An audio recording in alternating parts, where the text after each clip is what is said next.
vivia la ke whenga mari mama e whia koe ni ke mau i he ai e programa i poni e wahoko za programa i kare wakari amaro ngai watu ngai koe ngai tapo ke ke kuta pio ke ina ko pa koloa ki mamui la mai ke mau ki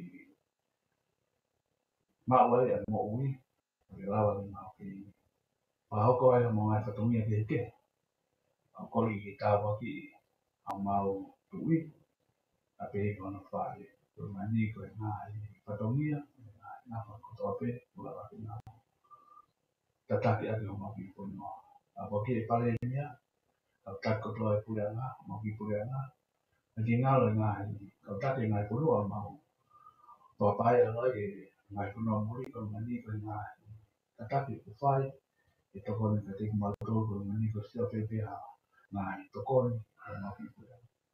A mai wane mau ilo ngai, mura ngai tono no, ka poki e tō vista, mani ko whenga mari pa ofa, kulawa te mau, kulawa te mau, wahau tagi programa vai vai koe, Vai lotu mo ru ma fai, e lotu ma wala mo, e ua pa wala, e tuko aisi, o ma fa mo, amen. Ko kore ke u whatulo, ka mai a whio ai, hau e ngahi hau, ko e hero o tua ko e to ahe tau. Ko o tua na ne whakanau nau a tu i Solomoni, kene mau ha poto ma kehe, ko hui ke tokanga e kina aki, a ene kakai whiwi. Ko tua na hanga fo tu a ki fonua ko tonga. E ne whiri ha tangata. Ke hoko ia ko ha uraki tu i whakakonistu tone. E kene hanga o tau ka wei. Ko e maru anga e fonua ko tonga. Ko e o tua. Ia ko tu ai a moto ma e fonua ko tonga. Ko e o tua mo tonga ko tohia. Pe kai ko ia pe a vilingia a e fuka he fonua. Ke whakamanatu ai wheilau lahu hui a hano alo ko si sukalaisi i he kolosi. Pea lilingi ai hano tata a koe huhui anga, koe whahinga e tangata, me he taengata, i he taengata. Kapa mana a whiwhio, tupo wono koe tu e o tonga. Koe sino po hui pia milangi, ke hoko koe whakamaunga o e whakaapa ma e kakai tonga. Pea i hono langi ai kalauni, ke whakotuu ia koe taloni, o tumotua ngauwha. Pea i hono tawhaki e taine kuini whehuhu, nana spautu ko aho. Kena hoko koe la huhulu e ono i kuonga. Pea ke tā ke kina e whanua ko tonga, ki hono whakafoki o e mana tui o e otua. Tapat pa me Prince Kalauni ka mai hoi kino pere whanua. Tapat pa mo e parevia ka mai hoi ki minista. Tapat mo se wharearea ka mai hoi ka hunga wharearea. Tapat pa mo e kau Palestina ngai whunga waka ka mai si kau whekau. Tapat mo e mātua tai whanua ka mai si kau matapure. Tapat ke kau pure whawahe ka mai kau sakoro. Te awa ke atu he tala whangatapu ane tue ka ikare wakai o nivesi. Te mehe reti o vipon mitia a Silvesta tonga me nusila. Te ria e tonga koto tonga pētanga tai whanua, pehine i whanua. O kuongo e pētek mo tolu ai leo o ne tue ka ikare wakai o nivesi i he whiawhini. O mo mau ha whiawhia i apito. Ko hiko whenga maari e o toi mau i he proklama e vipon media a Silvesta tonga. Neo na ia e whia mau makehe pia mei tonga a he paremia ko uhi ka whakahoko e proklama e wiko sin. Ka koe whia lahi a he tuaka i kare wakai Silvesta tonga. Ko hiko te mau e whenga maari e. Ke whakaongo atu ai a leo o ne tuaka i kare wakai e mesi. Ki he kakai tonga kotoa pe. Pakuna o me amai pena whanongo mai me ha wheitu upe unau iai mamani. Hange e wanga mahine ki ai ai kakai kotoa pe na mui he proklamani. Na mau o stala pe i he kamataanga hono whotuu o proklama e ne tueka i kare wakai univesi. Ko e whenga ko e kau whahuhunga wharearea ki he wharearea. Ko e konga pe ia o he ngāue ai ne tueka i kare wakai. I taimini kua mahino o kui kai ke lawa ai kau kandidati ke na fola ke na firi yo na mai wahenga ka mau amana ki pe na o siongo atu ai ngai whakakau ki he kakai e whanua te ria te whiri koini. Pea tokoni aka te nau tolu ki he nau whiri. Koe uhi i he mahino ka te nau tolu o kui kai moha toe pure anga e maluai ai whanua kotonga. Kono tonga e tau mau e pure anga tui koni stutone koe tau tāna ki a te ki ai pure anga tui koni stutone whakakalaisi. Pea mahino ia koe whaahinga mo ui o ke mau ke riu kawai. Koe ngahi mea koe na e totonu ke tuku kana e i kai tuku o ke mau ia ke tuku. Koe ngahi mea koe na e totonu ke whakahoko kana e i kai ke whakahoko o ke mau ia ke whakahoko. Mea pāma koe ngahi mea katoa koe ni o ku whakawhalala ia ki ngahi poto i tau kei ngā ue o ku mau e he tangata. Ka au ku whakamama a ki tau tolu e whakawhala. O ku malawa pe e o tua ke ni whakamama ai ki i tala wausi. Ke ne lawa whakaohingai ai ngahi mea o ku whiu ai kau poto matike tika he whanua pe au talanoa ki ai e wholawhola i he talanoa ko Daniela. Ko tangata ia whemau i tonga he ahoni. Ko tangata umana wahe ki he o tua. Ko tangata o ku whiri ke ne tauhi ai ngahi whanua e o tua. Ko tangata o ku whakawhalala a ene tau kei ngā ue ki hangahi whakaha whakaotua e toka mai i he whinangaro e o tua ke whakaaongai ki hono whakahauwhi ai whanua kotonga. Rotonga ai porokalama koe ni Silvesta o ko whaampe ke mahino ki he kakaitonga e langa ngā ue a netueka i kare wākai universi o ku mau unu mai eni ki hono langa koe o e ako, whakataha pia moe ekonomika, whakataha pia moe mo uilelei, whakataha pia mono whakahauwhi ai kakai pia me drugs e hake uta i tonga. Pia mau whao katoa ia i he proklama koe ni, ko hono o mai o e whanau koe os e nau high school me tonga, ke nau hau o korismai ki Amerikani.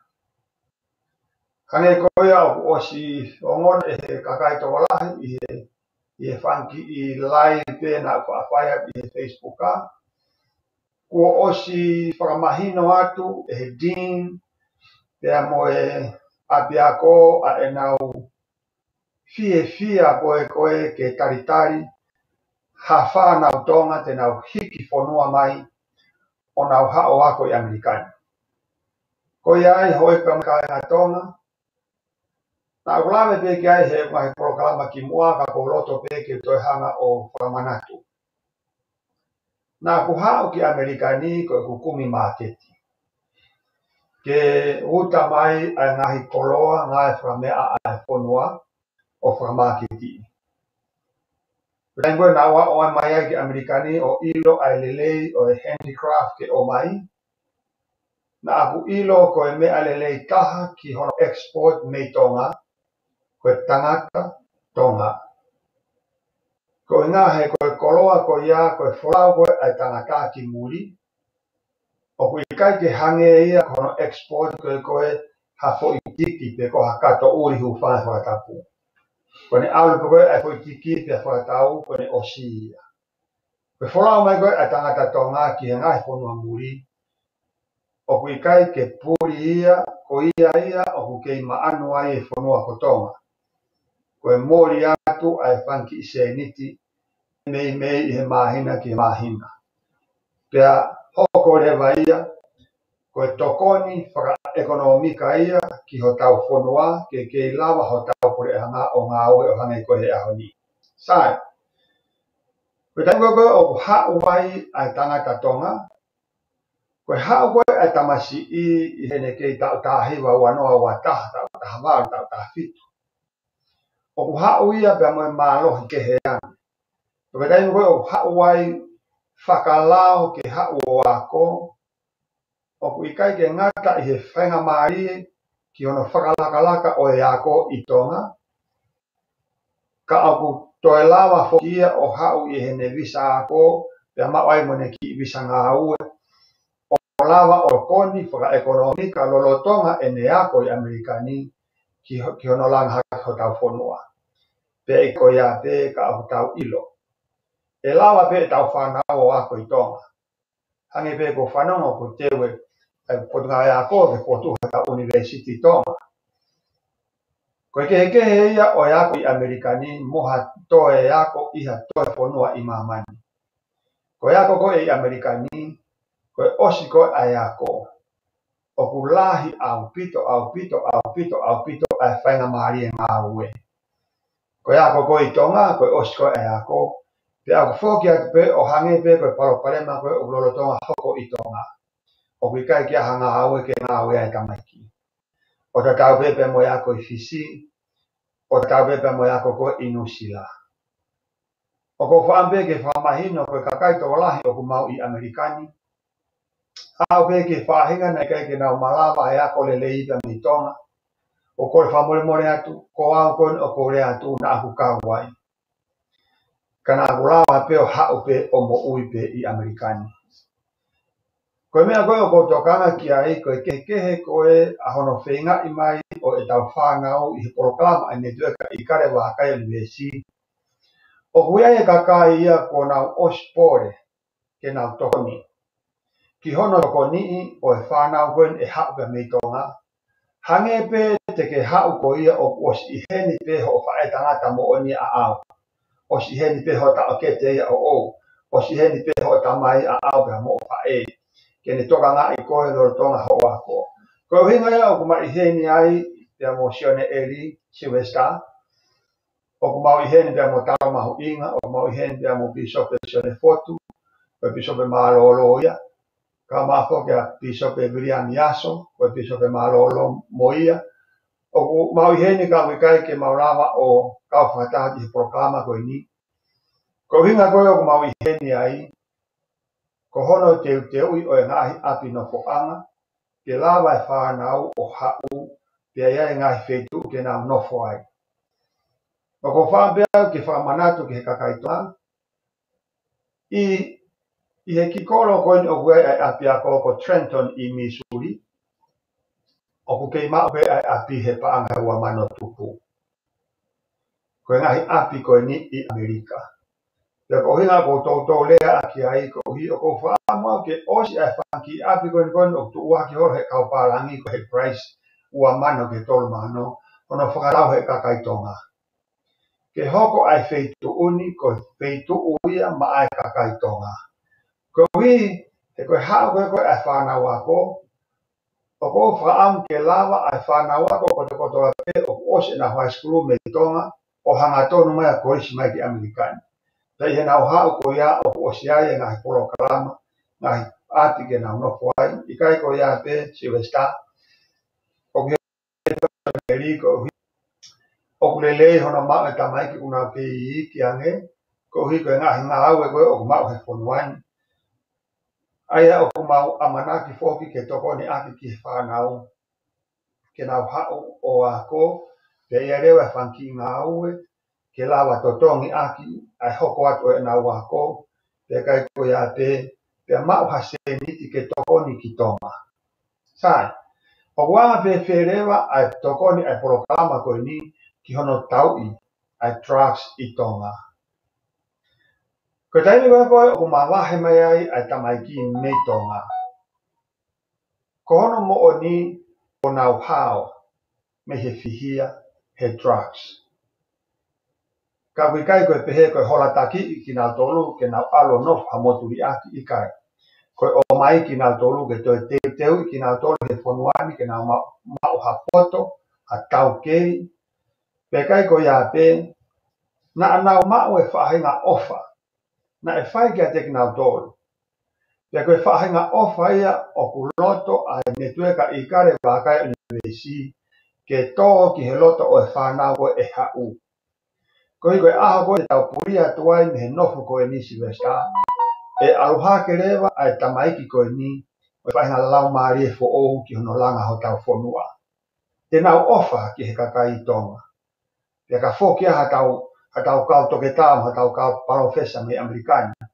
Mo atau kau toke ta sima. Mo atau kau architect, mo atau kau civil engineer.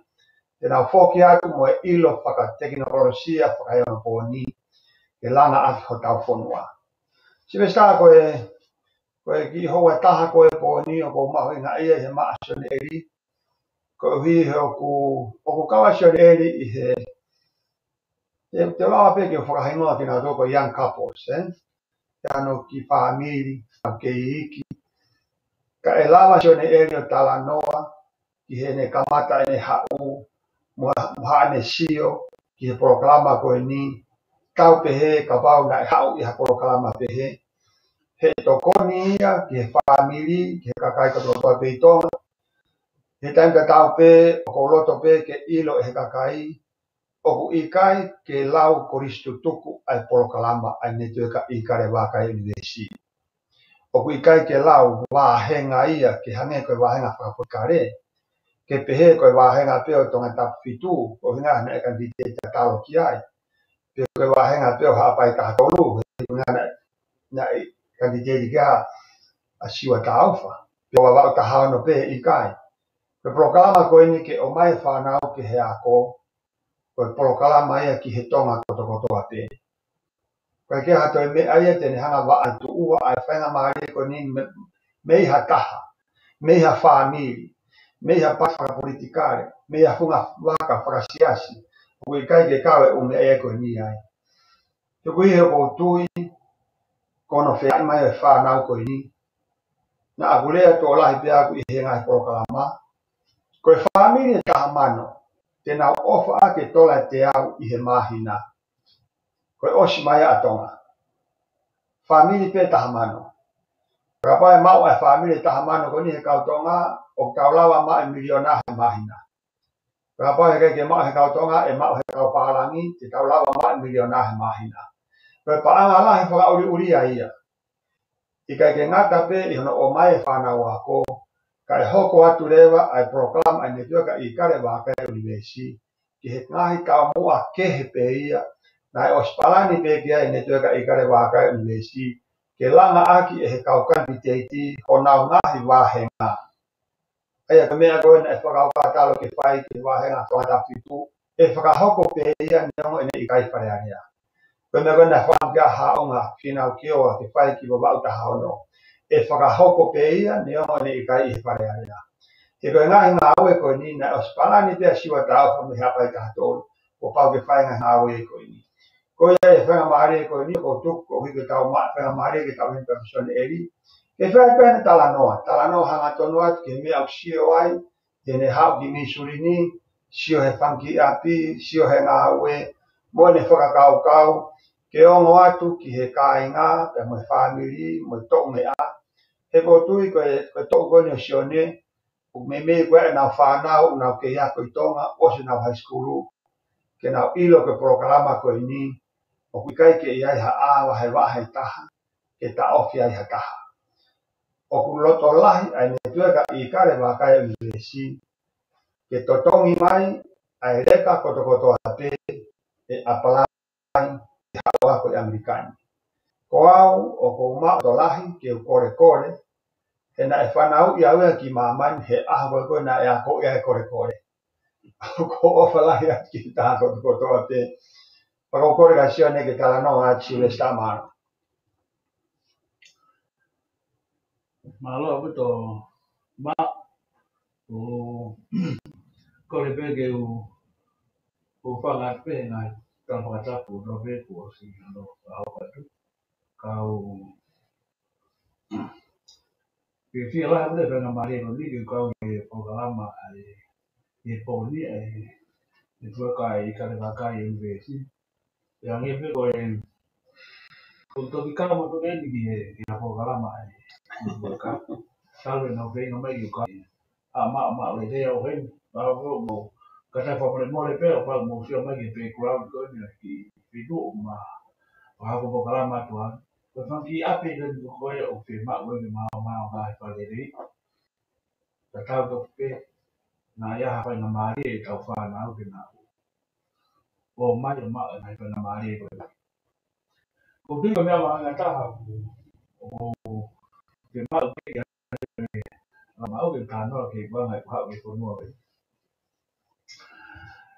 Kung ko ni na uwa ko ya ko malu ngo di hapna. Ya ko ngata anga pe ya tunga fa ko Australia ko. Ya ma fa na mali ke ha ke kono ani ya una posio i ako ani ko na ka mali ko no mau i fitu ko ni ko ngani ba pia ko ya na ka na mali lah ya pito ko na tu ko mai ke to ko ni ko tau i kono. Ko tu i mahal ka pa ki tano ako e ka ki ho a ia ka mo ia ko no i ngani he ko e tu nga ki mo tu ko ni ko ke ya tu nga i ta pa ko ya.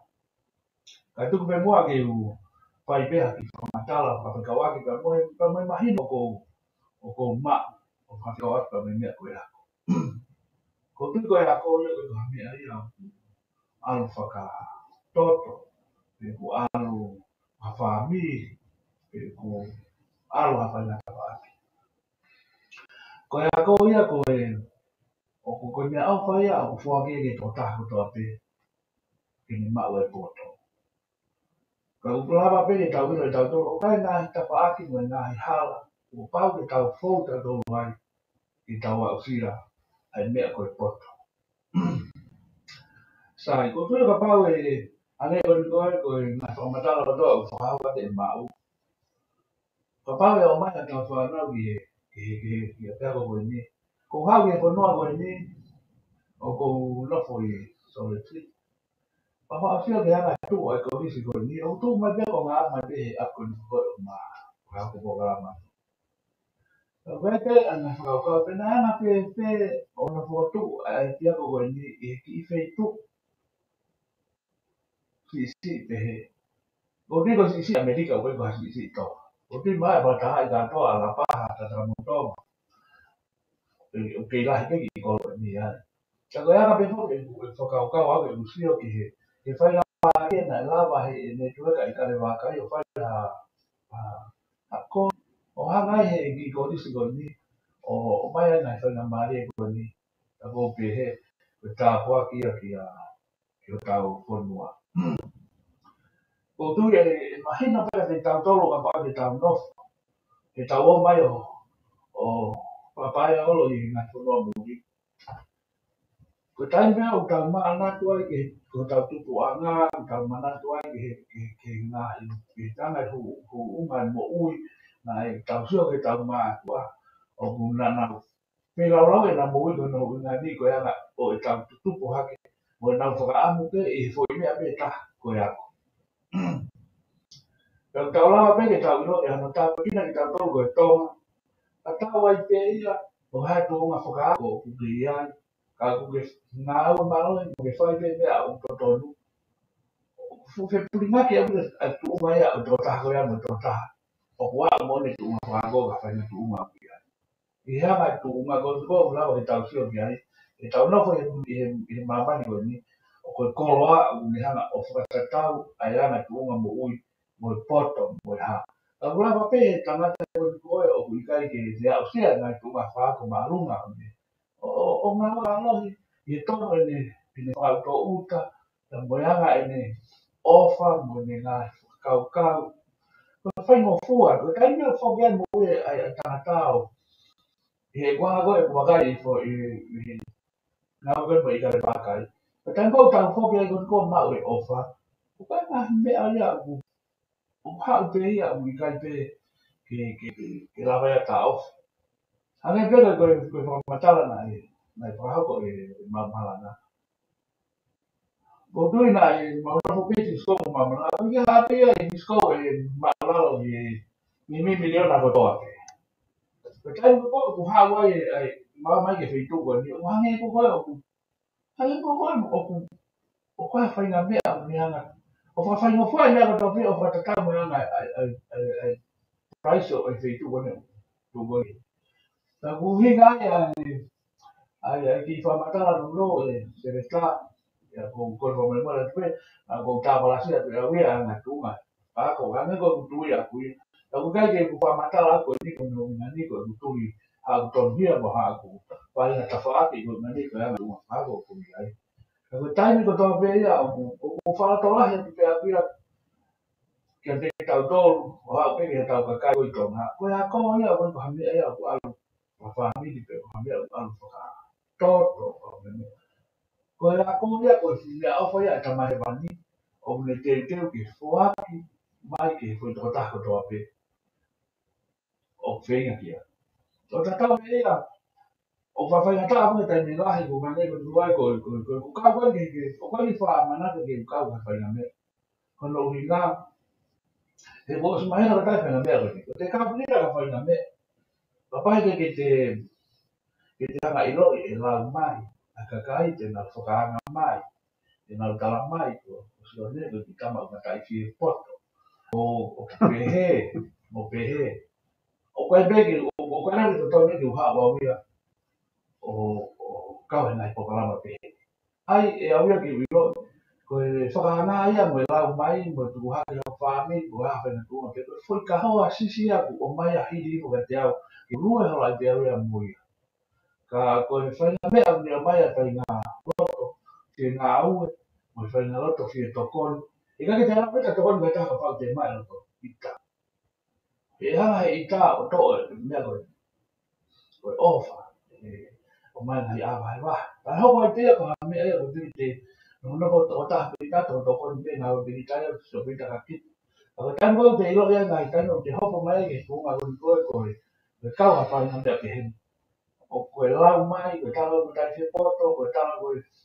wa ngai po na ri la ka o ni mo ta ni ha po la ma me me i ka le ba kai o ka yu tu be o pa he ta de mo to lo kai na la ni mo me a mai ma ki po la ma o tu te tan ni ka ma o ke ta para estar con ma programa de mai ma Camarada Abdosione, ko nau fokia o tau mo ui ko ni. Ko te mea fua ko te mau, pe au to ia be mo mea fua e ka kai ko nau whanongo, o te mo mea fua e ka kai ko nau sio mai. Ka ko kita pe ia ko te ilo le lei taha pe kita.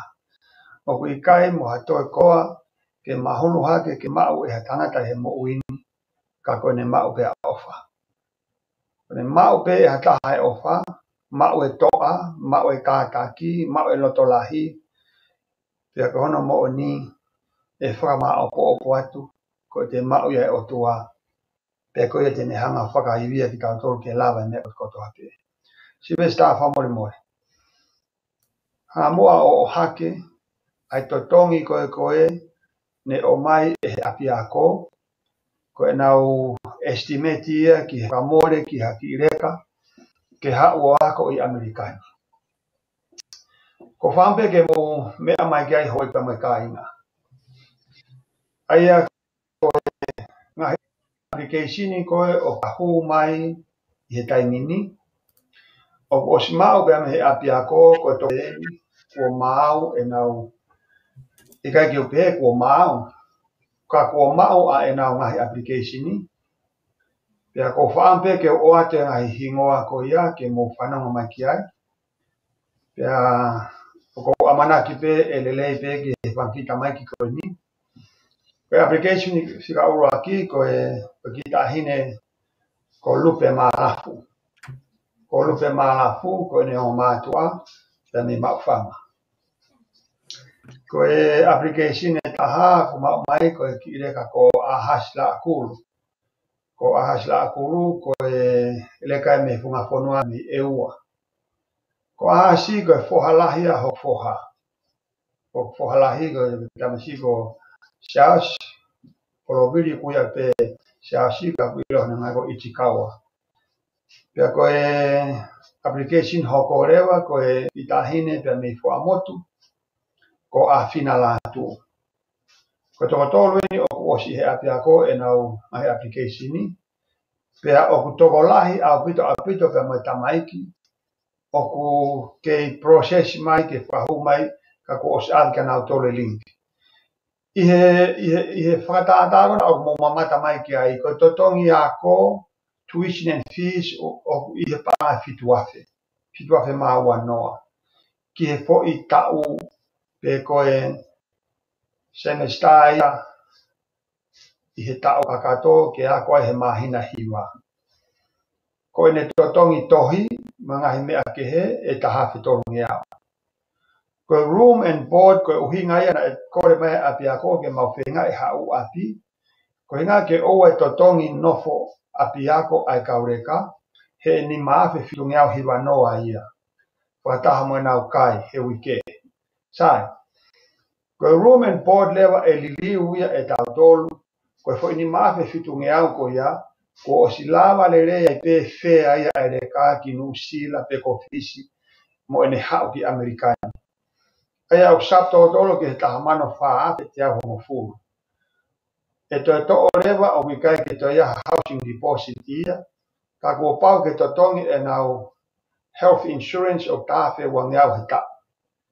Aia kono tānaki atu koe e tāwhe wangi au, pea moe tahamano whaafe, me tahamano ni maafe, tahamano no afe, koe avarisi ia o se niti o kwhemao ki hereka e taha, ke maau ki mua, kai lawa o hapu.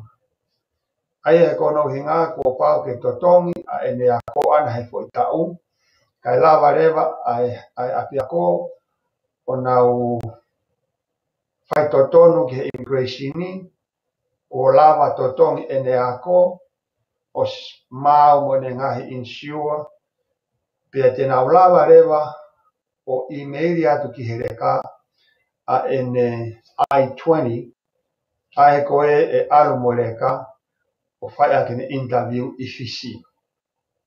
Mana tui koe senit koe ko whakalau atu, o ko whaampe ke ilo e he kakaito ngā siwesta, ka pau e lawa toko ne whamiri koe koloa ia. Ka talo pe fotu e programa ko ni mo whenga ke loto lahi kakai.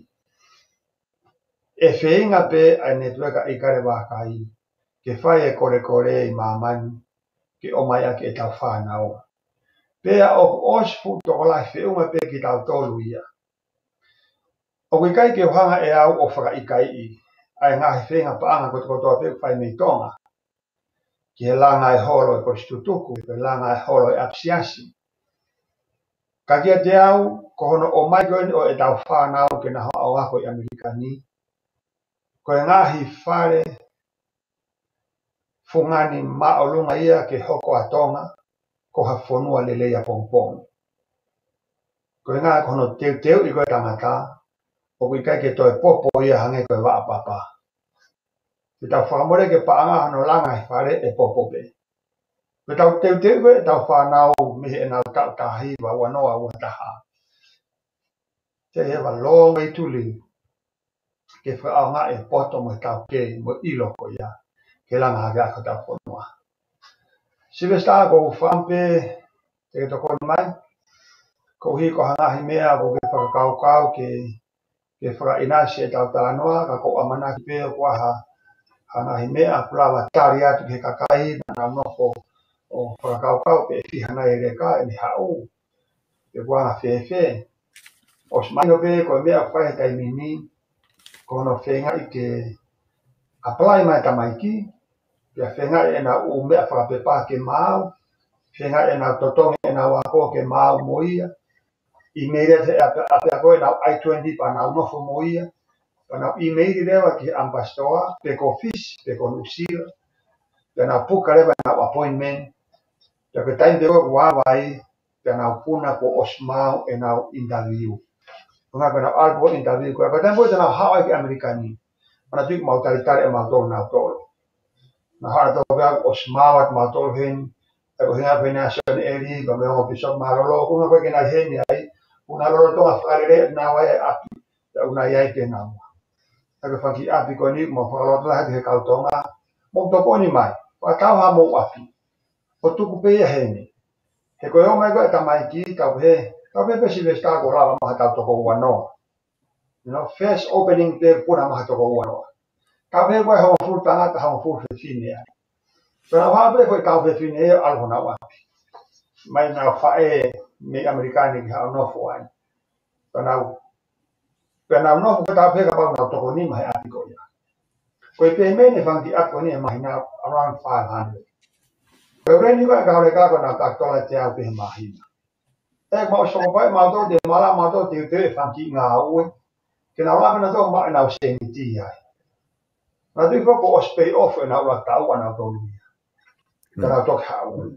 Ka pe mau na se ni ti ko ya. O na wa na to saving ya ke ta ho ko. Ika ke na tai. Pero la na to lo ri se ni ti ai ki tonga. Ke to on ke so na family. Pe ko mau pe ni ai pe ke to o mai a kano ka ima. Ko no ko fai. Ko fampe ke imagino que tonga ko ate. O ku malawa ke hau e ta whanau. I whainga mai o hae Amerikani o tuku ke ataki mamani. Ke o mai e kakai o ako i Amerika. I uhinga ke toki whiriwhiria e Amerika e kamatike tika. O nau mau e nau toluia he koe me whea ke whakalakalaka. Whakawaha whonua. Siwe sta koe a mai e whakatala no atu. Tokona pe se tabo de flu mai. Ko te ko fai ni ko fai mamalanga o mahino o pito. Ora mo si o mai ki anga o totongi ako, mai anga ha ua ngai amore ki tai mo ki tamasi ako. O wa ko na tai ne si sta apa e ora o pito ta fa na i apia ko ni. Te na na to o ai na panga ki timi sport. Ta e hoko ia ko skola sipia o to ai na totongi ako ia mo ni. Koi. O fa pe he e ko la ma tonga ni a pa ni te fa la ka pe ni ko fa ko mai te a pia ko o fa wa pe mai dia pa ma o ai hata mo fu ti ka ko rugby o la ma pia pia ko ya to tonga to skola sipi a fa ni ta mai di to mai ko he international ka ko si mahino le ni pe ia ka mamalanga o ma ko te fa ko ni ko ki ai ko pau ke tau ki kaka ni stepu se sta i fa na ka e kamata hei kai ke mo fua ai kai ke mani ko no fe ngai ko ke mau e ai fa ki tola ko ni ko mani ko ana to to ko fa na ha ko ya fa na hi fa na ma hi e sio e apia ko o lava ai fa ki mea e lava ai o to ko ni ke na ange ko ko o ga mana ya ko ki programa ya ko de na o farele o fa ho he fa ki fa na ko ni o la mai ai o ai ko mai ha to ko ni ke na to ki ba ke ko ya ka ko tu ka ko tu ngana mo ko ngana o pa na ko ko ki ko na ai ko na to ki fa ho ko atu o tu ka pa de ta si o ki foi fica si kapag itaw no po o siyo kainga ke fanga mahali ko ni kami mahuinga kami fanga kataha ko yang ha apia ko sponsor ata ki ha wako hanga ton magi apia ko ya ya wawe na tanya malo fa yo kwa ke kanta ke tam to na fanga mahuinga pe pa ga ha wa ki ne ka wa ko apia ko pa ko ni ko fanga mahali ko ni ko ha apia ko fa ga ma na pa ai ko fanga kataha ko ke hanga ha ko o fua ke na tuna mare ko ni ko ha pa tau e kakai na ko ro mo fa no mai ka me ni fa na o mo ku lo ya na tu ku ma ni fa mi ko ya mo fa na tai ko ha ta to ko ni fa ko ha ta me a pe ta la ko yo e ko le nei ko ke ni fa mi ko e sa ya ke ki ko lo ko ya e sa ya pe ke va he na ko ya pa sa fa lu fu e ko ta mi fo no a to o tu ni me a pe a ko si Toko to pamata mawinga kaho ko mama malo. Oku fia bede tala noa he fia fini malanga masione ko nga ko kabenga ya ko o me ai fo ko lotu pe mo ya ko tau bongo kabenga mata ikoloe ke te tau tolu tonga pe to ki fai holoi pe fe to aki holoi e tau ako o whatatau ki he tuunga atamai tau iai, pe koe whatatau ki he iwi whapaanga ku lawa he tau ngahi mātua fua. Ka i he whainga maari e pehena o ku mao me, muriko pilo i pe foki mo manatu pe, koe taimi kou te tupu hake tonga pa te ako ai, o ku te whakaamu na e lahe ngahi whainga maari e, ke osi e te ako pa te ki wholau ki muri. Neongo piki pe he pure anga pe koe mo oni pe i he kai ke lawa he tunga whapaanga i he pure anga ke ave kotoa hafu toko tolu wafe ku nau form fitu. E tēnau whiri pe ki nau tolu ia le i taha, pe tatau pe manga i api ako kehe pe ko i tonga. Ka koe taha kotoa pe ia ku wako koe me mei toko lahe ki nau tolu nau whaka ana ua. Ke aha whangi ki whakamwhainga maari e peheni, ke nau wholau ai ki muri o ako ai. O ako ai ke mawai hanau whainga maari. Ko manatu pe he taimi koe ke i tonga he tupu hake, koe whaahola ke immigration ko anu sila, koe hola aku ki ai whakamoko he air condition ko ai anu sila. O ngā whoke ua tūri au ki tu am he anu sila, me he high commission anu sila, alu re wā nofo he lai peri. Koe ngai hange ia ko ku mai pe futohi tuku no ia pe mua. Ka te tango to ki whamoko air condition ka toki alu. Ka koe ngā nei toki tahana hawe. Whatongai mau be he high commission anu sila. O ku oe taha nofo mau pe o lautohi he lai peri. Ka koe whaka lautohi ki koe tango to nia whakamoko he air condition. Bea taha ku hawe a whiwhine koe he high commission anu sila ne whakalea mai kao. Nta mai kao. Ko usio mau pe ke hao mau pe o lautohi he mau lai peri ko fia mau pe ho hao ngau e ke lai peri. Ka ku ko hao o ke fia alo ako i muri pau tangi i o pentamare. Alu me fomu ko whaafonu. Ko mau scholarship e ki Nusila. Alu whaafonu fomu po hao mai ka au ke whakahu. Ka unga ke kamu ko uhinga e ku hao au ki Nusila ni. Ko alu pe ako whakamoko air condition i he i high commission anu sila pe he ia ko lau tohi he lai peri ka ko tanu takut fuenia whakamoko. Ka ko hinga tala noa koe tau tupu ko toa pe kuna wako i he level koe form fitu, form ono i tonga kuna whanongo mai. Pek whanongo pe mga hi mātua ki ai. Koe nau tau mua pe ke iai maha whainga maari e ke nau wako. O hange ko whainga maari e koe na o kumuhanga whakahama koe Amerika. Ka ko tui koe anga pe ki wahe atu malanga ka masione ko tu kunga ia o ku mau ia he taimi he tau tupu ko ia i tonga he taimi ku whai ai ke ia ko mo whaka ana ua ke mau ha whainga manatu kita ke wha lau ko e kakai he taimi ko ke atonga mai he kona ku o si atonga ko ke te wha lau ke atonga mai ko whainga maare na ko whaka ata mai ki motor he i kare wakai pe mi Amerikana. Pe kula he penga i fonga. Ko toi peni ke tau sua tau tol pe fe ko ena ko mahino mo totongi ako i he laine pe taha mano tupu ki he toko taha. Ko toi peni a pe ke tau whakau kau i ange mo kakai e fe i hatoko ni ke tau lava o ave ai ni ihi ko ni ke nau mau whainga maari e ko ia. Ko winga ia si pesa ko whakau kawai ko hoa kone tau mai programa te o atu e pe a uia ma hingoa koe kaureka koe au me api ako.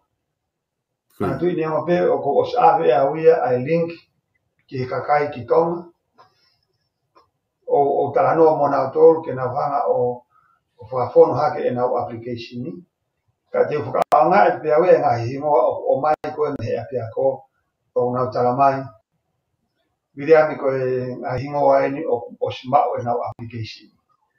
Aia ko hinga ko roto koe ke tala atu ko hinga ke whanongo ki ai pepe mo kakai me tonga o nau ilo o tawe application a mea te ke ata me api ako ka viriani ai ko fui toko tolu kweni o tala noat ki ai o koe mea maho inga ko fie whaka ari ai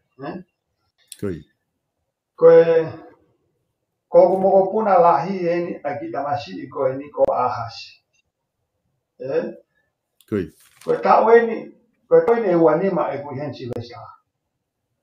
Mo fifa kau kau i pe lava fefe ke o mai ai tamai ki ke na o mai kamikai. Koe maratui ko au pea o ko pushat ke fai mo ne whakafonu mai e ne fomu. Ta ko ni ka ma ya pa ko ma. Ko tu ana wa kai mini. O ko si o ya ko fai mo fu apito a ha u ia. Ko nga he ko hu mai hono hingoa ya ona. I he kakai ko e ha ka to ni tonga. Te we kai ke ona ko o talangi ki hapalangi. Ko mai mo ke ma mo na. Ko ala ko talangi palangi ko ni mai mo ke o mai fa na wa ko me tonga ke na va ki Amerika. Ai ko nga wa fa ta no te he o ko no to ke ilo he kakai. O ko fa am ke ta ma o ai fa o na atau tangi mamahi he tau ke ya ko e tau osme ya ko pa tau no fo ki api. Ko nga wa ke te la ma to a fu ai tau ko. Am sia ko si vesta na hanga pe o tua ia o i ko ke alo tau de fa mo ko he ta kondisini pa hanga ia o we hai komisiona ke hanga ate application ni kono fare ta ha na o so ato pe classify a au he ko ia o ko hanga ko o recommend a ta ko ke application he o pe mo mautore ko mo i he ni kono o hinga ko o mai he apia ko hingoa ke kalange ki io he na hingoa na o mai apia ko ta mai o te mo hingoa ta pe o sika ya ke apia ko aki pe ai o hinga gani se vesa o fema o pe ia ke o talano au ke matu a moreka o mau fema hino aki ko nga ke mau fe ilo ngaki ko tai pe te na ha ai mau no fo amerikani o mau fe ilo ngaki pe me o mau talano aki ai sai ka pau e hana e ha matu ai o mai e naureka kai ka mau to ria he ya ka pang he ka fra mai fra ria ko ni pa ha le ka ko ya no princess pe ia Nga tu mari e pe hona api o na to luia. Si vesta e fa ofa ka ora ka ta. You know? Fe ma pe ke hifo mo princesia ke ha o pe si no fa ta pe mo ta mai ki. Pana a fa ta pe pa mo ka fu pa sho ma o ta nga sho se ka fu pa si. La ha a to na ki pe he ka ora ka fu pa si ma ora ka ke ko fu tu nga ve. Ma o pe na fi ya. Ko fa ke o mai ka mai ki o ma o la mari e pe he pana fe to koni aki mana tu ke wa sai meni na la fe to koni aki e la mai me fra ko pa ta me de na o sha graduate me ki apia ko ni hangare e ki ko si o ame na tol ke university ko na fe al ki o fa ta kau mo na malo hinga ki na fi ma tu ko algo ke bachelor mama fa le to ya ko ya Kakabauta o sinofo mo ta miliona he mahina. Si vesta. We can send those kids que na all get bachelor. We can pay them. E foi toko ta mano pe o na totonge tola te au he every month. Te ka ulapa ave ka ore kame bachelor ke master. We can pay them. Kakabate ta unga we foi mea ko ni fa ta motonga. O ko tui ka to e veve yua. Ko tonga ko a pongi. Te tau to e foki me tau to ki foi siwe le pasiki. You know, with a friendly alliance. O ke kai to kanga o ke va ke atonga si vesta. O la mari o kai to kanga o ke va atonga. O ko to kanga o ki hono feinga I mai fa na uia ke te ina to. E ko fu konga fainga ka au pito ei. You know, ka koloto pe au ki kala ke kakai. Mo mai ke tau tu fa ka. Peku ke patoa, peku ke peki, peku ke katolika, peku ke siaso sisu kaso kamane ne aktiwini, peku ke wesiriana, o mai ke tau tu fata. Mai ke tau tu fata pa tau o mai tau whanau. He hui kai koe api a ko pensi esta. Ma tu ko ki api a ko peni a ko kamakai. Ko nga ko ne lava pe ana o tu a me ko ni. O kula wafe a api a ko Amerika. Aya ko me ago o mau katari ki ai o mau katari whakatahape mo tonga. Si vesta o katari pe ke tanga e o tua. Ko o tua tene lift a COVID-19. Ko aho pe e lift he COVID-19 he o tua a COVID-19 o ko mau wholau mau tolu mo e tini me he ki korisi ki tonga. Koe fo I folau po ia, koe mau ia ke establish a relationship ai apia ko pe mo pure anga. Ko hinga ke o atu ai prokalama ai apia ko ke kamata me tonga pe toki hawa te. Hange ko hono teu I koe e Filipaini e nau kau nesi I Filipaini. O wako nesi pe ai tahine Filipaini e Filipaini. Pea kure tuete pe Filipaini. Hanga tono mai me Filipaini I whare maha ke o ngāwe Amerika. Koe misi ia a e tau netueka I kare waka university. Sibesta? Mari. Hika tika mawahe koe me tau prokalama koe ni. Nā tau kamata a e tau netueka I kare waka university. Pea te tau ngā aue pe tau tolu. Pea ko roto pe ke o talaka koe ai honga ia a netueka I kare waka university. O whaafainga maari ho re ti o. Ne ongo wai kai me ni ku mau tono no. Ka ko whamaranga toke o whai ai tau prokalama. Ke kuange pe tau prokalama. Koe ngā ke ongo ke kakai pia whanonga mai kakai. Pia ilo e kakai. Koe ngā aue koe ni o tau whahoko. Koe langa, whanua, langa whamiri. Langa whakafoi tui maa e tau whanau me tonga. Ta koe ko kore atua e ke o atu mai whamaro ni Sibesta. I ngahi taimi koni ko hiri na wafe atu I heki kalapu ka watonga a mautoli sentuno. O hui pe a ki whare kalapu ko fie mo ui maa kalaisi. Ta hui pe hingoa whare kalapu ko fie takalami. Na wafe atu whare kalapu. Pai whakatangi ke paisteni. Pea moe whaiwhekau ko la tutangu. Pea moe kalapu.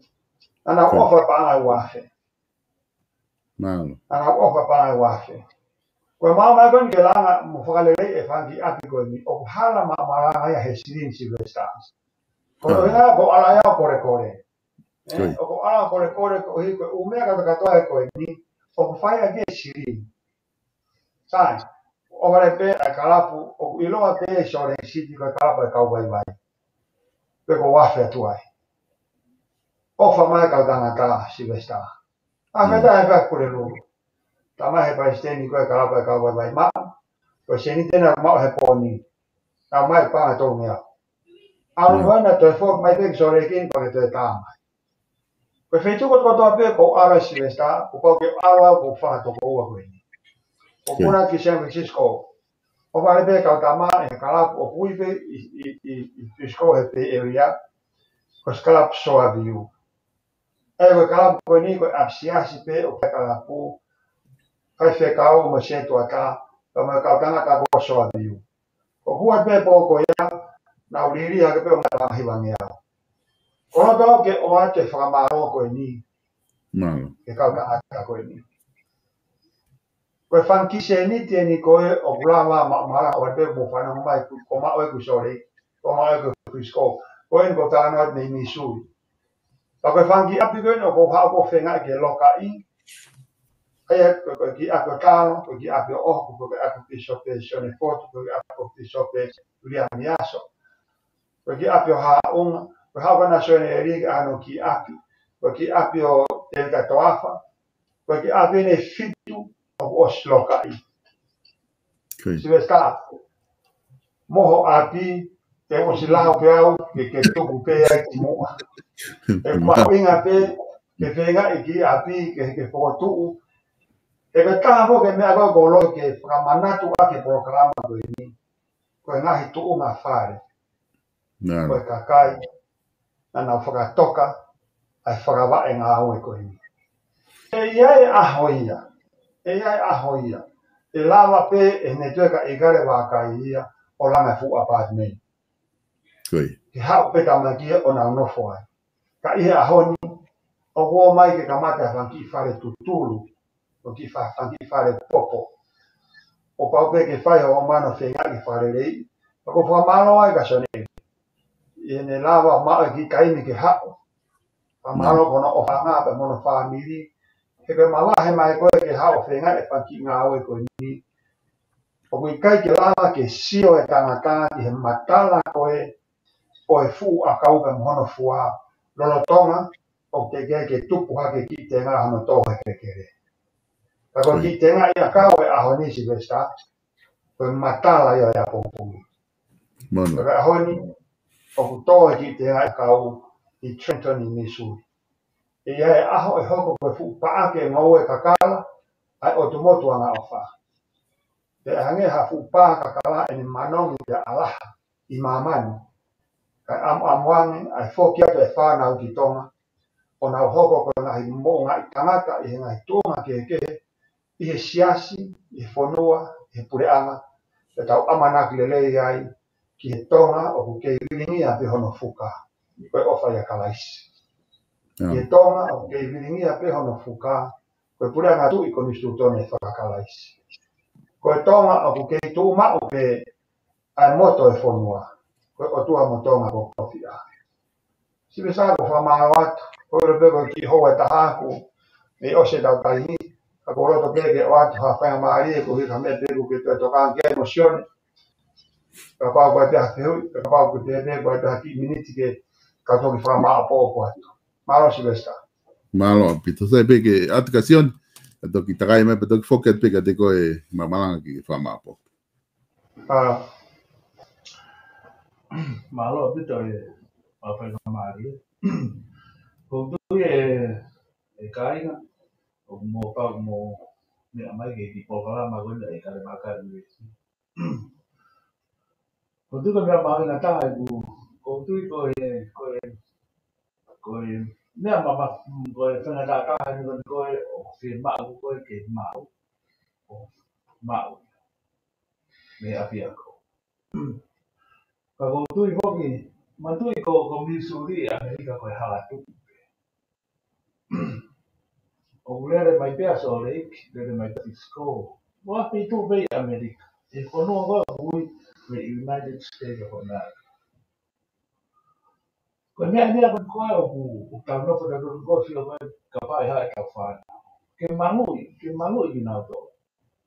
O whi mau a pito e tau ngahi tokoni, ngahi advice ke tau whanau. Lelei au pito kono ingani koe nau o mai me tau ki whanua koe ako. Koe whiinga i ha mo ui o te whakarawaka.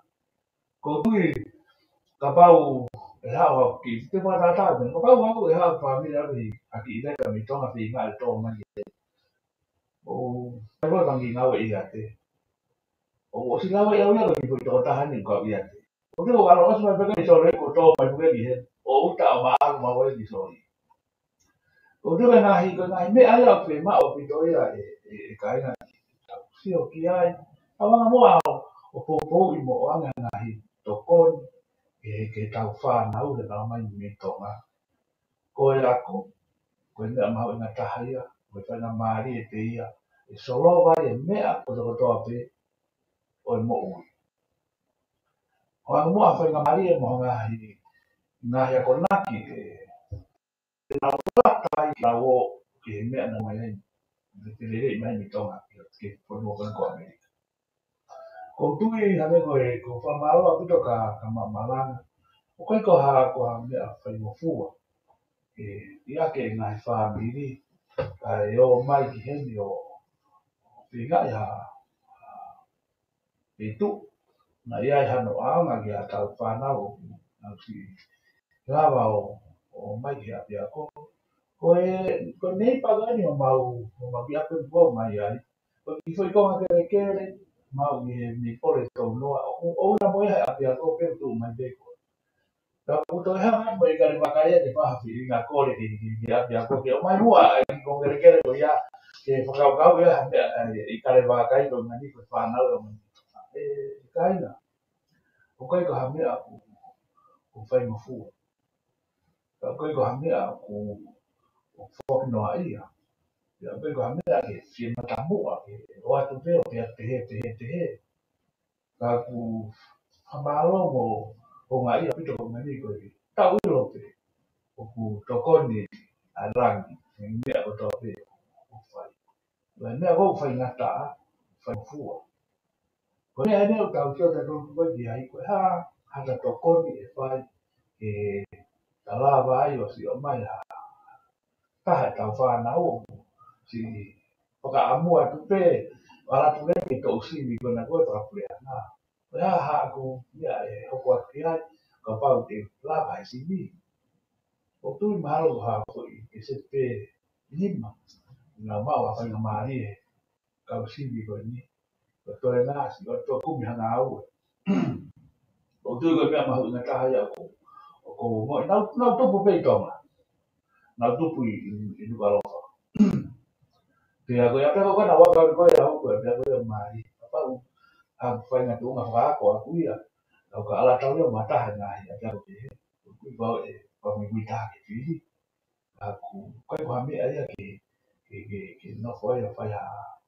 fi ai ha no po ha ko mani ko ya na ko mo uya mo pa fi ke ko mo uya ne ke tu ai baka ai fai ha ka pamalola ya te motor ko do pe está ko mani ko na mari ko ka mai ma wa ma mai ke ma ko kala mai ko ilo ko me a bueno ku inga ya ka pa kai ki ko e fa ya ko ya te motor kai mo to ko mo sio que ana mo ui ko ya me te tau to ko ni ko tau mi fo ka ye ta me solo va e nga pa pa le ma ko ta mi fo no ka ko e nga ya ta mai ta ta ko nga fo ka ma ko to pe ta fa ka to le nga ko ka ma ko to pe o tu e a nga pe ka ko no pe ta ta fa ko tu ko ma le ma ya ta mai ko to e ni to i ro me a ni fa o fa o se pe ki fa ko te ki to me ko ni fo o na nga lo ti ta to lo e ka nga e to fo la ni fi au fi o ko to po o hinga ia e tau fi o ka kau a mea e rei ko tau ki kureana ta ke fi e ki toko e ki polokalama ko ka hau atu watu e me tau ka hau te o ke ai anga e tuunga o i to to mea ko fai ke whanau ko ni mea ko tau pe tau fi o pe ko e lava mea ko tau pe ka ko pau pe ki ai a mea toko ni ai ko o whala e te motor ko memoria tu apa uga apa tu ya rea u ka hi to no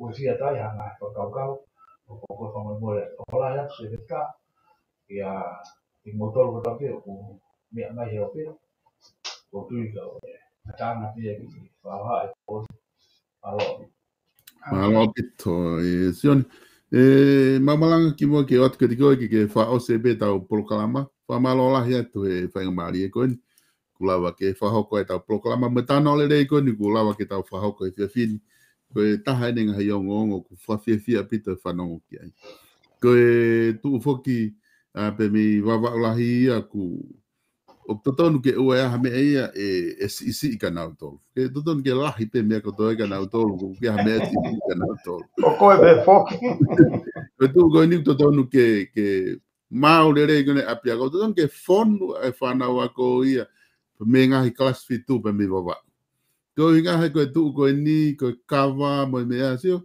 he ka mai pe ha fo i hango ma tu ana fo kilo kava ni mangiau alo atu ki Americana ke whakatau ai o me mau pe ai e totongi a koe mafu kilo kawa tahafe o ku koe paanga me he taimlahi o ku o tau lawa pe o me pami tonga o ngau e ake hawhainga taimi te tau whia maua ki whai ake tau whia tangata me tau whawa whanua pe hawhainga whia me mea pehe ka koe tahain ha mea aunga moni ki he paanga ka pau e lawa ke nau tokoni ki he ako ka hanga ko ke tano ga i malang ke uhinga e tu kuai fenga i kare wakai e fenga be i kare wakai po ha fanga fonga te tau fenga ke tana ke ai hapaanga ke lava o tokoni ke o mai ha fana o me tonga ke na mai ako ko tu ko ne lava fi faka ga ko ya lava ke mohe fi mari e mamalanga e fi ta ta ko bebe ka te vita toafa pe me ka tangata i kare wakai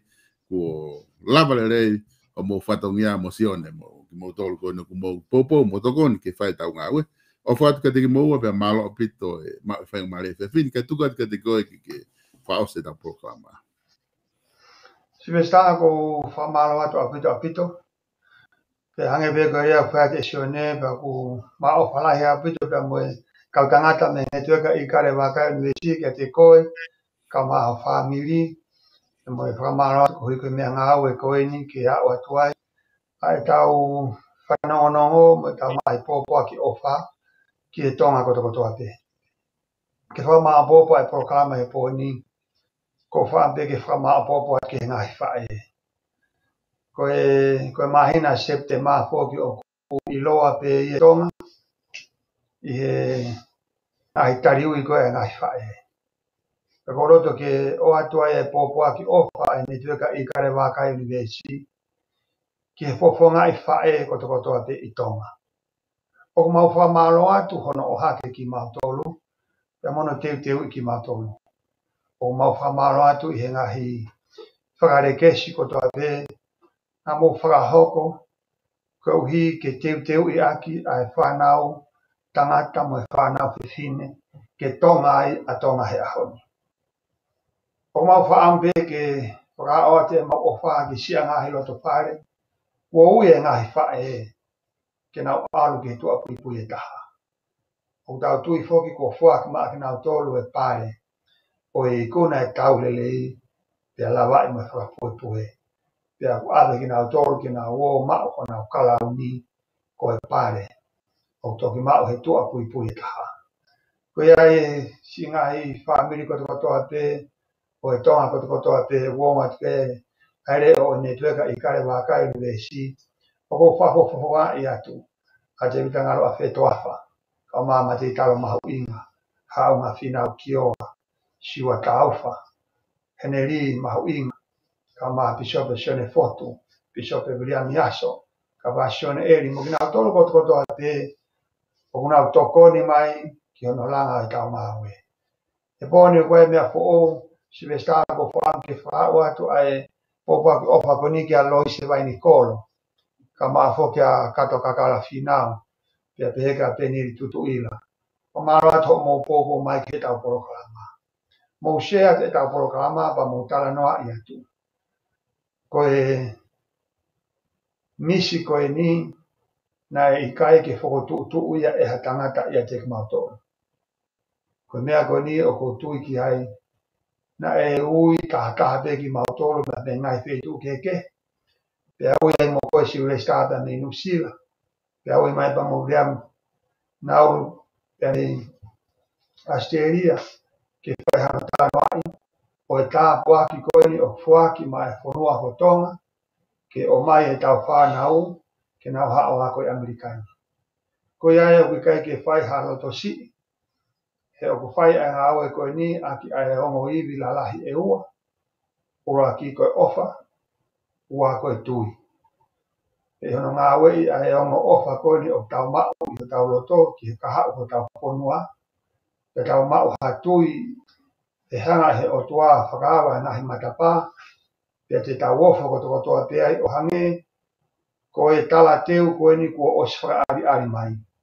Ai o haware koe he maa ai totongi a ko. O haware he maa ai totongi ngahi api. O haware he lahi ai ngā weta mo totongi lelei. Pea koe konga si ia o ngahi mana o kuhanga o tua ka mahino. Kia te tau dolsi vesta. O ku ofa ai o tua ki tonga. Ko whaambe ke ongo ki he tangata mo whiwhine tonga ko toa pe. O ku whanonga mai ki he programa ne tuaka i kare wakai o hiwesi. O ku tau tuita toi vei ua. O ku ofa ai o tua ki tonga. O tau tuita toi vei ua o toka hano whinangaro. Ki whare o tupou koe tui e whanua. Ka mai hou e ki. Pea peho ke pare nia. Pea moe kakai e whanua. O whaambe ne tuaka i kare wakai o hiwesi. E iai hahanga. Ai tonga ko toa te. O ofa ki o tua. Te tau ilo ai lai o tau ofa ki o tua. He taimo te tau ofa ai. O tokoni haki tola te au he mahina. ke o mai a ke whanau tupu ai whanua he tau koto ape ke na hoa o a koe Amerikani. Koe konga ia o he tau ofa ki o tau ngahi ka ngā api.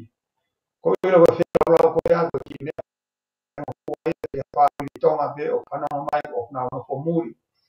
Koe ki tola he lawa whenau he mahina koe ki mea noa te ia. Hio, koe e hia koe siri ana o whanau kia e tā koto ape. Koe he e uke hatulu tā e au ma ki he ha. Koe au sia ia na e au sia ia he toke tā hi ono kuonga. E whakataha e whanki tulu tā, pe e whonua e hipu. Pe e ngahi hipu ko ia o ka tautou liringi e ngahi hipu, e hoko pe koe moana. Pe e toki whangota e whonua.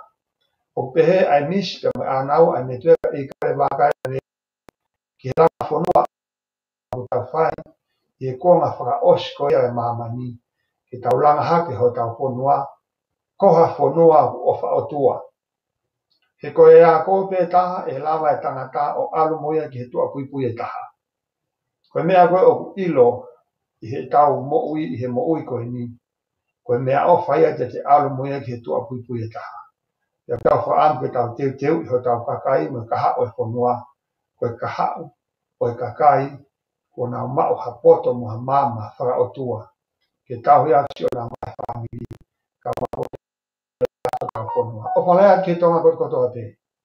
Tala mono atu, hanga hinga, hanga hinga awe koto ape. Panga ke tāpua kina ki motolu, pe mo mana tua, hai tau programa ne tueka i kare wakai, he taim ta tau pepa me here tio, a Silvesta tonga, vipon mitia, da inusia, ma ofa hea tuleta malanga kai tau atu.